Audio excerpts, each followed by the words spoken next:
So hello everyone, I welcome you all to UIS. So prelims ji series के अंदर let's discuss important topics. जो भी topics अलग अलग न्यूज़पेपर के अंदर आते हैं उसको हम लोग डिस्कस करते हैं। इंग्लिश में ये पूरा कंप्लीट इंग्लिश में मॉर्निंग में आ जाता है, तो अगर आप उससे खाली इंग्लिश में सिर्फ जो कंटेंट है उसी को रीड करना है तो आप उसको देख सकते हो उस सेशन को। और बाकी डिस्कशन डिटेल के अंदर we are doing here itself morning के अंदर है। तो सीरीज़ का नाम है प्रीलिम्स जीडी सीरीज़। लगभग 8 टॉपिक्स हम कवर करेंगे अलग अलग न्यूज़पेपर के अंदर जो है। पहला देखो डेट रिलीफ के ऊपर है। As per the report from debt relief for a green and inclusive recovery project release recently, author of new report called for a reform and of the common framework by proposing 3 pillars. ठीक है, 3 pillars propose किए गए। तो अगर आप ये देखो, ये सोर्स डाउन टू अर्थ के अंदर है।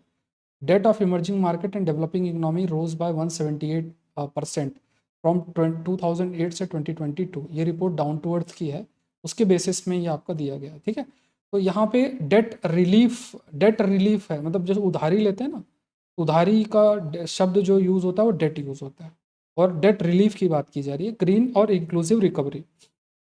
तो यहाँ पे मान लो ग्रीन टेक्नोलॉजी है, उस पर कोई इन्वेस्टमेंट कर रहा है, उसके लिए पैसा लिया है, उसमें हमसे जो है रिलीफ प्रोवाइड करना, या फिर इन द सेंस बहुत सारे डिफरेंट प्रोजेक्ट उसमें डेट जनरेट होता है, उसमें रिलीफ प्रोवाइड करना। तो उसके लिए जो रिपोर्ट आई है उसमें एक कॉमन फ्रेमवर्क की बात की गई, जो रिफॉर्म है ऑफ द कॉमन फ्रेमवर्क, उसमें 3 पिलर्स की बात की गई। पहला कहा गया कि it involves public creditor granting significant cuts in the debt. Public creditors मतलब जो आपके सरकारी मान लो बैंक्स हैं या जो उधारी आपके देते हैं, तो उसमें डेट को कट करना to bring the distressed country back to the debt sustainability. मान लो बहुत ज़्यादा उधारी ले रखा है और अगर आपने उधारी को कट नहीं किया तो वो देश पूरे तरीके से आप कह सकते हैं इम्पैक्ट होगा। तो डेट सस्टेनेबिलिटी को मेंटेन करने के लिए, और ये है कि अगर आपने जैसे मान लो बहुत उधारी ले रखा है और फर्दर अगर उन्हें ग्रीन टेक्नोलॉजी और इन सब में इन्वेस्टमेंट करना है, तो वहाँ पे उन्हें अगर पहले से इतना उधारी रहेगा, उसमें कोई कमी नहीं आएगी, तो फिर वो दूसरी जगह पे इन्वेस्ट करने में कतराएंगे।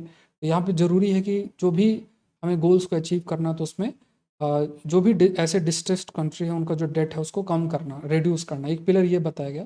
दूसरा पिलर कहा गया कि second pillar involves private and commercial creditor granting date reduction. तो यहाँ पे जो प्राइवेट और कमर्शियल, जैसे प्राइवेट सेक्टर है कोई कमर्शियल सेक्टर है, तो उसने प्रोवाइड अगर किया है डेट, तो उसमें रिडक्शन प्रोवाइड करना। और तीसरा, ऐसे जो देश हैं जैसे मान लो इंडिया है, वो जो कि डेट डिस्ट्रेस में नहीं है, तो उनके लिए देखो, उनके लिए एक बात यहाँ पे लिखी हुई है कि अगर वो नहीं है तो उसमें जो कॉस्ट ऑफ कैपिटल हाई है, international financial institutions can provide credit enhancement to this nation. तो यहाँ पे एक कैटेगरी ऑफ कंट्री है जिसको हम इंडिया की बात मान लो करते हैं, जिसमें आपका ऐसा डेट इतना हाई नहीं है, मतलब India not at risk of debt distress, but फिर भी यहाँ पे जैसे मान लो कि मशीनरी है, ये एसेट है, उसमें खर्चा करने में उनके लिए कॉस्ट वो हाई पड़ सकता है, तो वो भी उसमें सोचेंगे। तो इन ऐसे पर्पस के लिए जो इंटरनेशनल इंस्टीट्यूशंस हैं वो मदद आपको कर सकते हैं। तो ये रिपोर्ट आपकी देख सकते हो, लाइक डेट, ये रिपोर्ट है from debt relief for a green and inclusive recovery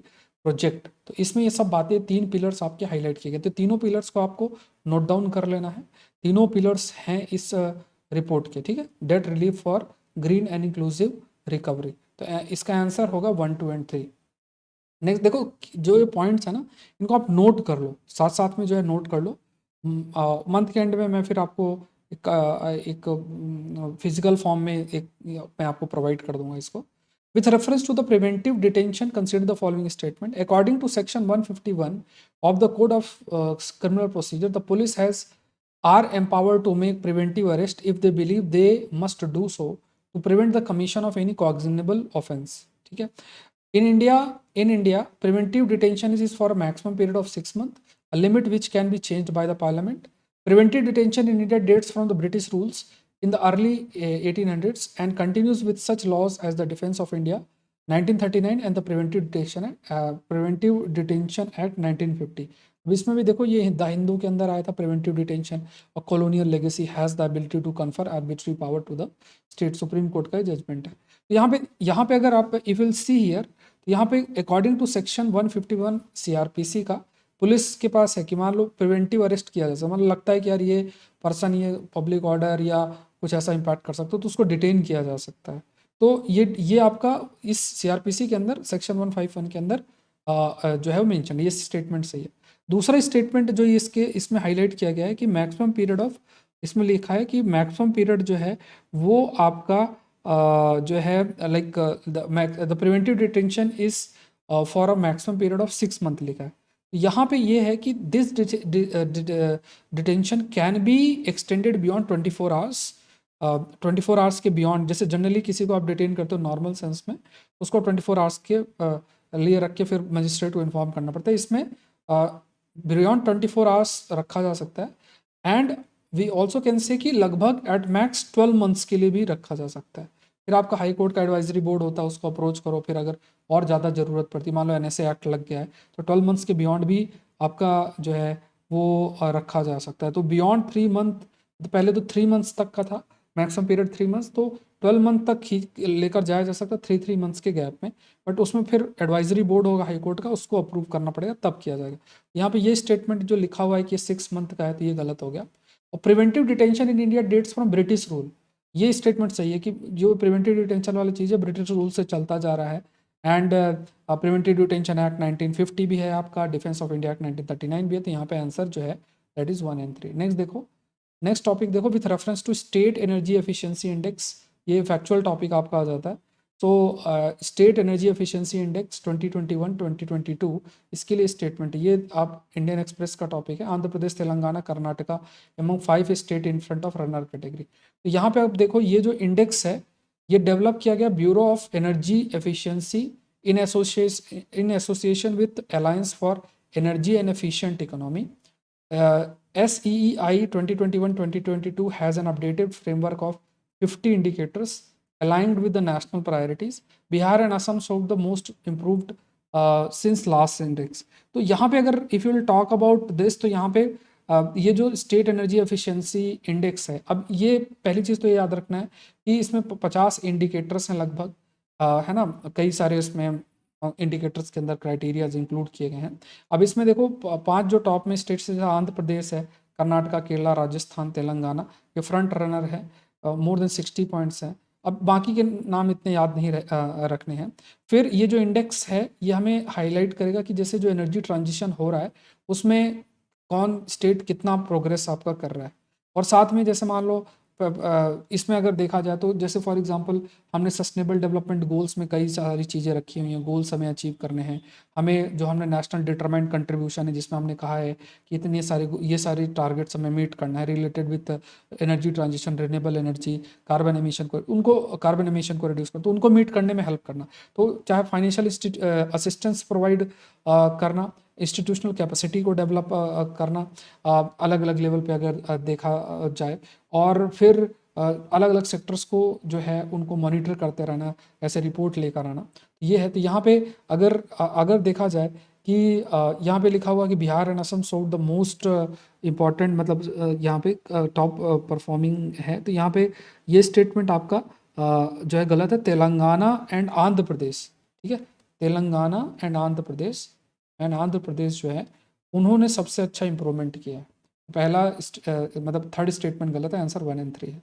next देखो, with reference to international prize in statistics, ये भी न्यूज़ अगर आप देखो तो ये आपकी आई है, Indian American mathematician CR Rao awarded math Nobel prize. बड़ी बात है, न्यूज़ में नहीं आता है मेन स्ट्रीम मीडिया में, बड़ी बात है, बहुत बड़ा अचीवमेंट है। तो कल्याणपुडी राधाकृष्ण राव, ये प्रोमिनेंट इंडियन अमेरिकन मैथमेटिशियंस और स्टैटिशियंस हैं, उन्हें 2023 का इंटरनेशनल प्राइज इन स्टैटिस्टिक्स आपका दिया जाएगा। प्राइज नोबेल प्राइज के बराबर इक्विवेलेंट है, बहुत बड़ी बात है, खबर होना चाहिए, तो है ना। International prize in statistics is awarded every year by collaboration of 5 leading international statistics. तो ये जो अवार्ड किया जाता है ये हर 2 साल में किया जाता है, ठीक है, ये आपको ध्यान में रखना है। यहाँ पे देखो ये स्टेटमेंट याद रखना है कि हाँ इनको दिया जा रहा है, ये भी इक्विवेलेंट है। तो पहले तीसरा स्टेटमेंट गलत है, बाकी दोनों स्टेटमेंट सही हैं।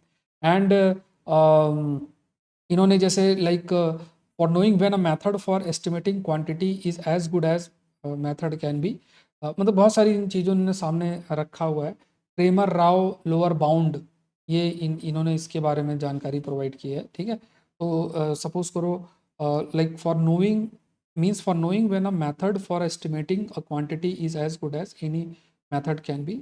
एंड फिर आपका राव बैकवेल थ्योरम भी है, ये भी एक रखी गई है। तो यहाँ पे भी किस तरीके से जो एस्टिमेट्स हैं उनको ट्रांसफॉर्म किया जा सकता है, बेटर कैसे किया जा सकता है, ये उससे रिलेटेड है। ये इन सब में इनका रोल रहा है। फिर एक इंफॉर्मेशन ज्योमेट्री का कंसेप्ट जो है इन्होंने सामने रखा, और जो साइंटिस्ट उनके साथ मिलके। तो यहाँ पे ठीक है, तो यहाँ पे ये जो प्राइज़ है it is modelled after Nobel prize, Abel prize, field medal, Turing award. पहला इंटरनेशनल प्राइज़ है स्टैटिस्टिक्स को जो अवार्ड दिया जा रहा है 2017 में दिया गया था। जो फर्स्ट इंटरनेशनल प्राइज़ था स्टैटिस्टिक्स का 2017 में डेविड आर कॉक्स को दिया गया था। और है ना, तो ये याद रखना, मतलब इन्होंने जो कार्य किया स्टैटिस्टिक्स के एरिया के अंदर, तो इट इज़ इक्वलेंट, जैसे मैथ में एबल प्राइज़ मिलता है, बाकी सारे एरियाज़ में नोबेल प्राइज़ मिलता है, तो स्टैटिस्टिक्स के फील्ड में ये प्राइज़ आपके इंडियन को दिया गया। नेक्स्ट देखो, यूएन डेमोक्रेसी फंड के ऊपर है। ये टॉपिक भी इंडियन एक्सप्रेस के अंदर आया है। India and US were prime movers behind UN democracy fund in 2005 when they were negotiating the civilian nuclear cooperation deal. UNDEF supports projects that strengthen the voice of civil society, promote human rights, and encourage participation of all groups in democratic process. A large majority of UNDEF fund go to the local civil society organization, both in transition and consolidation phases of democratization. Correct आपको बताना है, ठीक है। तो यहाँ पे it's UN democracy fund के ऊपर है। तो इंडिया और यूएस की बात करें तो ये प्राइम मूवर है इस फंड को लेकर आने में, ठीक है। तो यहाँ पे मतलब जब सिविल न्यूक्लियर कॉपरेशन डील पर डिस्कशन हो रहा तो इस फंड को 2005 के अंदर लाया गया था। अब यहाँ पे जो सिविल सोसाइटी ह्यूमन राइट्स को कैसे प्रमोट करना, तो इस फंड के माध्यम से इस पर्पस को सॉल्व किया जाएगा। और लोकल सिविल सोसाइटी ऑर्गेनाइजेशंस को हम किस तरीके से स्ट्रेंथन कर सकते हैं, तो वो फंड से पैसा इस्तेमाल किया जाएगा। यहाँ पे तीनों स्टेटमेंट्स आपके सही हैं, ध्यान में रखना है। तीनों पॉइंट्स आप ध्यान रखो कि यूएन डेमोक्रेसी जो फंड है वो कब आपका क्रिएट हुआ, किस लिए किया, क्या पर्पस था, ये सारा। नेक्स्ट देखो, सिविकस करके एक है, सिविकस। तो ये न्यूज़ में है आपका, what is the UN democracy fund को founded by India which give money to the George Soros linked body. अब यहाँ पे क्या हाईलाइट किया गया है सिविकस के बारे में। तो सिविकस जो है it is a global alliance of civil society organisation, civil society organisation का अलायंस है। इसका हेडक्वार्टर पेरिस में है, ये जोहानसबर्ग में है, ये गलत है।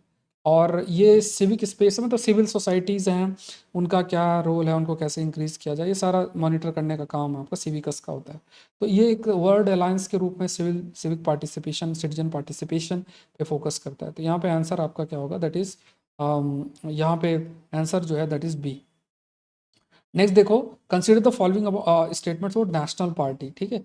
A political party would be considered as a national party if it is recognised in 4 or more states, or if it is candidate polled at least 6% of the total valid votes in any 4 or more states in the last Lok Sabha or Assembly election, and has at least 4 MPs in last Lok Sabha poll, or if it has won at least 2% of the total seats in the Lok Sabha from not less than 3 states. National parties are entitled to certain privileges and perks, such as reserved party symbols, and party candidate get more airtime on television and radio during election. A national party can contest elections across the country and can field candidate in any state which help in expanding it's base and influence. अब देखो, एक चीज़ जो आपको ध्यान में रखना है कि ये टॉपिक मैंने आज के हिंदू के सेशन में भी कवर किया है, तो मैं आपको आंसर बता देता हूँ। इसका आंसर सी है। इसको डिटेल मैंने डिस्कस किया है, स्टेट पार्टी क्या होती है, नेशनल पार्टी क्या होती है, क्या क्या क्राइटेरिया होता है, ये हमने हिंदू के अंदर आज डिस्कशन किया हुआ है। तो आप उसको देख लेना और आपको ये मतलब आंसर पता होना चाहिए।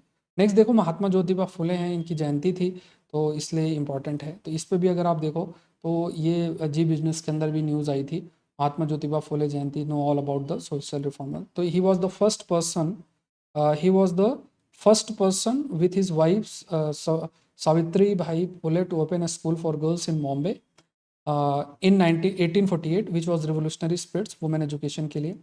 उन्होंने अपने आप को डेडिकेट भी किया ऑपरेस्ड इरेडिकेशन जो है, मतलब उनके कास्ट सिस्टम के खिलाफ, और जो ऑपरेस्ड हैं उनको एक ऐसा अपलिफ्टमेंट किया जा सके। उन्होंने मराठी वर्ड दलित यूज़ किया to refer the untouchables and outcast oppressed by the society, ठीक है। तो 1880s के अंदर ये किया। यहाँ पे देखो कि he was born April 11 1827, Maharashtra में इनका जन्म जो है वो हुआ था।